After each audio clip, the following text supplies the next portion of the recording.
20 ఏళ్ల నిర్లక్ష్యానికి చెల్లిస్తున్న మూల్యం. విజయవాడలో వరద ముప్పుకు అసలు కారణం ఇదే. సరిగ్గా 20 ఏళ్ల తర్వాత విజయవాడ నగరం ముప్పుకు గురైంది. వాగులు వంకలు ఆక్రమణకు గురై ప్రకృతి కన్నెర్ర చేస్తుందని మరోసారి రుజువైంది.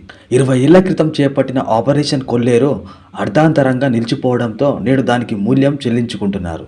బుడమేరు ఆక్రమణలే విజయవాడకు శాపంగా మారాయి. సరిగ్గా 20 ఏళ్ల తర్వాత విజయవాడ నగరం ముప్పుకు గురైంది. వాగులు వంకలో ఆక్రమణకు గురైతే ప్రకృతి కన్నెర చేస్తుందని మరోసారి రుజువైంది. 20 ఏళ్లలో విజయవాడ నగరం ఊహించని వేగంగా విస్తరించడం, బుడమేరు ప్రవాహ మార్గాన్ని కబ్జా చేయడమే ప్రస్తుత పరిస్థితికి కారణమైంది. విజయవాడ నగరానికి పక్కగా ప్రవహించే కృష్ణానది కంటే నగరం మధ్యలో ప్రవహించే బుడమేరుతో దశాబ్దాలుగా దానికి ముప్పు పొంచి ఉంది. 2005లో చివరిసారి బుడమేరు విజయవాడ పుట్టి ముంచింది. 2005 సెప్టెంబర్లో వచ్చిన భారీ వర్షాలతో నగరం అతలాకుతలమైంది. విజయవాడ మూడంతల ముప్పుకు గురైంది. వరదల కారణంగా విజయవాడలో కార్పొరేషన్ ఎన్నికలు సైతం వాయిదా పడ్డాయి. దీనికి ప్రధాన కారణం బుడమేరు ఉగ్రరూపంతో ప్రవహించడమే.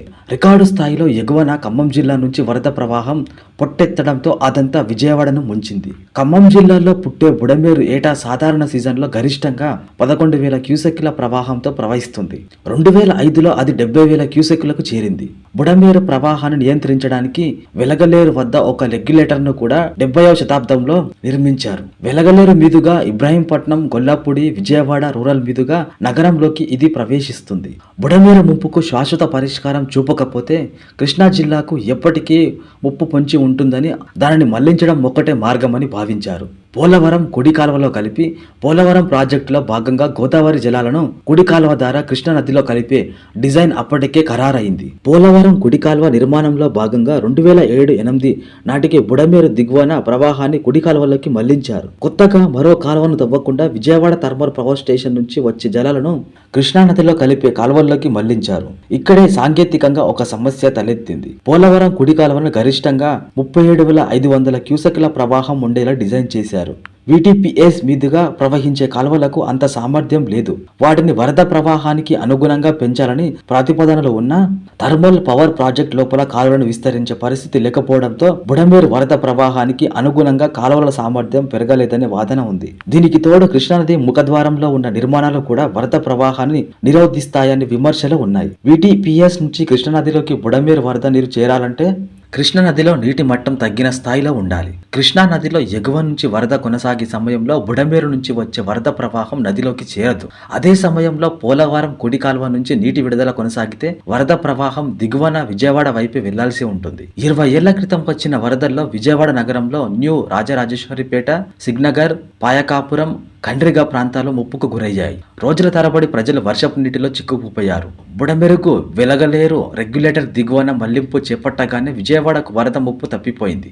2008 నుంచి విజయవాడ రూరల్ మండలంలో వేగంగా నిర్మాణాలు విస్తరించాయి. రాష్ట్ర విభజన తర్వాత ఏకంగా నగరంలో మరో కొత్త ప్రాంతాలు ఏర్పడ్డాయి. విజయవాడ సెంట్రల్ నియోజకవర్గ పరిధిలో న్యూ రాజరాజేశ్వరిపేట ఎక్స్టెన్షన్, నందమూరి నగర్ వంటి ప్రాంతాలు విస్తరించాయి. అంతకు ముందు అదంతా బుడమేరు పరివాహక ప్రాంతమనే సంగతిని పూర్తిగా విస్మరించారు. 2005లో చేపట్టిన బుడమేరు డైవర్షన్ పనులు పూర్తిగా ఆటకెక్కిన సంగతి కూడా ప్రజాప్రతినిధులు విస్మరించారు.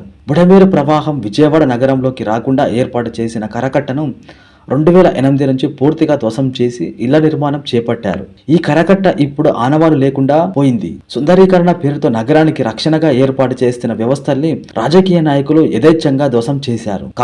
కాలనీలను విస్తరించే నివాస ప్రాంతాలను విస్తరించడంలో 2009 నుంచి విజయవాడలో ఎన్నికైన ఎమ్మెల్యేలు కీలక పాత్ర పోషించారు. బుడమేరు ఉగ్రరూపం దాల్చినప్పుడు నీటి ప్రవాహానికి అనుగుణంగా పలు చోట్ల మలుపులు ఏర్పడ్డాయి.